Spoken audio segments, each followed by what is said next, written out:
Bueno, pues todo el mundo está hablando de lo mismo. Llevamos meses, llevamos semanas hablando de Donald Trump, pero finalmente una de sus amenazas, porque hay muchas encima de la mesa en lo que concierne a la economía, finalmente se ha materializado con este golpe arancelario, con esta crisis económica mundial que ha formado en apenas unas horas. Y lo más noticioso, sobre todo en la última hora, es este contraataque que hemos visto de China. Le ha impuesto los mismos aranceles que anunciaba Donald Trump el pasado miércoles. Pedro, te quiero preguntar por esto, ¿qué supone esta guerra comercial, esta crisis económica que se ha montado en apenas unas horas y cómo concierne, cómo afecta también a la geopolítica? Porque estábamos explicando ahora cuál es el plan de Trump para dominar la economía, pero en realidad lo que quiere es mantener la hegemonía de Estados Unidos, ¿no? Efectivamente, es un uso político de armas económicas, algo que yo creo que la historia ha demostrado que no suele salir demasiado bien, porque estamos hablando de esferas, aunque muy o estrechamente relacionadas, pero que tienen sus propias reglas, ¿no? Entonces, yo creo que Donald Trump tampoco es que haya cambiado sustancialmente su pensamiento a lo largo de los años, porque si vemos entrevistas de él en la década de los 80, cuando ya era todo un personaje en Nueva York, pues ya decía lo mismo, ¿no? Él incluso llegó a pagar páginas enteras de anuncios en los principales periódicos norteamericanos hablando precisamente de esa falta de respeto por parte del mundo a la economía y a la industria norteamericana, ¿no? Y pidiendo pues un sistema más justo. Por lo tanto, en ese sentido yo creo que no cabe hablar de ninguna sorpresa. Lo que sí quizás nos puede llegar a asustar más que a sorprender es, digamos, la velocidad y la intensidad con la que Donald Trump intenta, como decimos, reorganizar no solo el comercio mundial, sino también el espacio geopolítico, ¿no? A favor de Estados Unidos.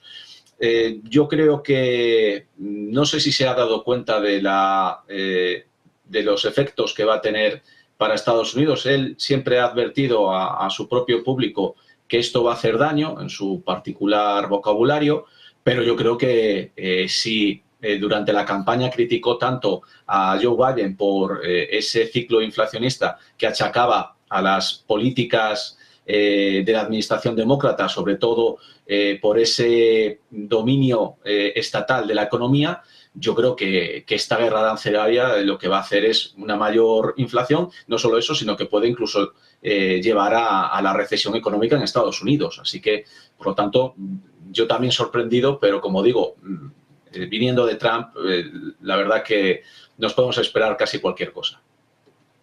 Decimos, ¿no?, que es impredecible, que no se sabe por dónde va a salir. Hombre, es cierto que con los aranceles lleva avisando mucho tiempo. Hemos visto también, bueno, pues que era un plan que estaba trazado, no es improvisado ni mucho menos, pero Diego, sí que ha sorprendido sobre todo lo que comentaba ahora Pedro, ¿no?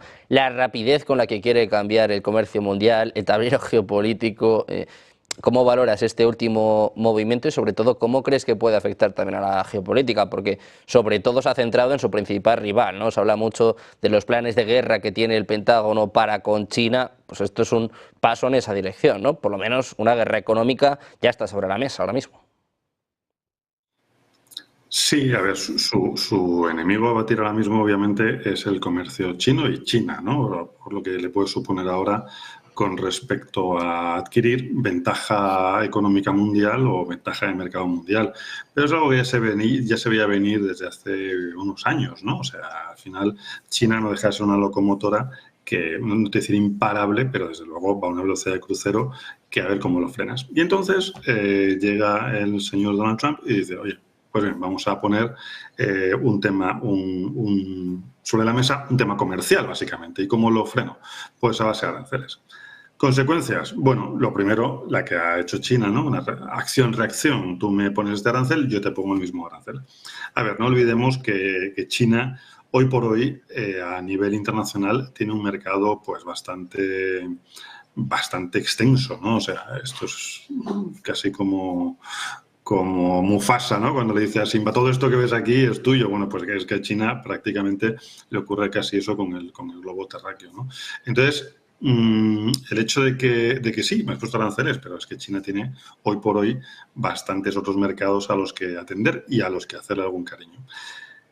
Consecuencias, sí, un tema arancelario, pero es que además hay una cosa también que deberíamos debemos de tener en cuenta, que es que Estados Unidos se maneja con el dólar, que es una moneda que está en el Forex, mientras que el yuan pues no cotiza en los mercados internacionales de la misma manera. Entonces, en este sentido, ¿cómo puede afectar también a su moneda? Antes has comentado, Sergio, pues un poquito la idea de la economía, ¿no? Cómo van a poder hacer frente a esta, teóricamente, recesión, o como decía el mismo Pedro también, ¿no? Una inflación y una recesión en la economía. En su día, Obama emitía mucha deuda y consiguió que el dólar se pusiera súper bajito. No, creo recordar que llegó a estar hasta 1,52, 1,54. No recuerdo exactamente la cifra, ¿no? Pero vamos, súper bajito con respecto al euro.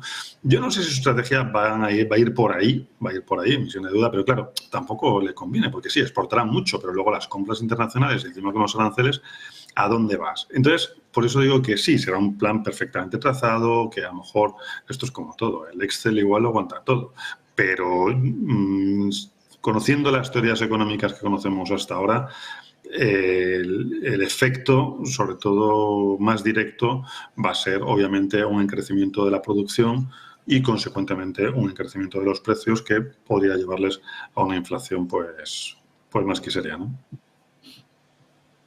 Bueno, pues Donald Trump, que sigue, bueno, pues siendo el que acapara toda la actualidad geopolítica, ahora también económica con estos aranceles, y hoy lo más noticioso, Adrián, y te quiero preguntar por esto, es el golpe que ha recibido también de China, ¿no? Yo creo que ambos saben que son su principal rival, es como una especie de Barça-Madrid, ¿no? Para que nos entiendan muchos de los espectadores, y se puede decir que China ha aceptado el reto, ¿no? De momento, los mismos aranceles que le había impuesto Donald Trump se los ha devuelto hace apenas unas horas. Sí, la verdad es que estamos ante un momento histórico, ¿no? Porque, claro, de alguna forma lo que Donald Trump pretende es dar la vuelta a un proceso de 30, 40 años de globalización. Un proceso que ha sido muy beneficioso para China, ¿no? Ha sido muy beneficioso para las multinacionales norteamericanas y ha sido muy perjudicial para la economía de Estados Unidos a medio y largo plazo, ¿no? Claro, esto tiene un origen que no es casual. Ya en los contactos de los años 70 entre la administración norteamericana, Rockefeller, Kissinger y con el Partido Comunista Chino, ya hubo un acuerdo histórico que ha sido muy bien aprovechado por China. A partir de ahí, las multinacionales norteamericanas empezaron a invertir masivamente en China, consiguieron acceso a mano de obra barata de forma masiva, que es una obsesión de las grandes corporaciones, y acceso a los mercados asiáticos. Y China, como contrapartida, pues consiguió una ayuda muy importante en su proceso de industrialización. China ha hecho una utilización estupenda, una muy buena utilización de esa oportunidad. Y el resultado ha sido, bueno, el que hemos visto. Claro, dar la vuelta a partir de esa reflexión de que este proceso ha sido negativo a medio y largo plazo para la economía norteamericana y dar la vuelta a todo ese proceso es algo realmente complicado. Entonces, yo no le quitaría mérito a esa apuesta de Donald Trump, sabiendo que es muy difícil, que tiene muchos riesgos, que puede salir bien o puede salir mal, pero bueno, que tiene una lógica conceptual de fondo, ¿no? Es cierto que la economía norteamericana está en un proceso de pérdida continua de capacidad productiva y que desde el punto de vista de los intereses del país, pues dar la vuelta a ese proceso tiene evidentemente su lógica, ¿no? Claro, y hay que pensar por eso también en una dinámica de largo plazo o de muy largo plazo. Las dificultades que ese proceso va a tener en el camino van a ser inmensas. Lo mismo que van a ser también, lógicamente, muy agresiva o muy fuerte la reacción de países como China, ¿no? Porque China sabe que tiene un enorme reto estratégico con este tema, con esa, a la inversa de Estados Unidos, con esa enorme dependencia que ha tenido con respecto a las exportaciones. Ellos hace tiempo ya que saben que tienen que ir reduciendo esa dependencia y compensándola dentro de lo posible o con otros mercados o fundamentalmente con consumo interno. Están avanzando ya en esa dirección, pero tenemos una cuestión de tiempo. Es decir, esto le pilla a China demasiado pronto.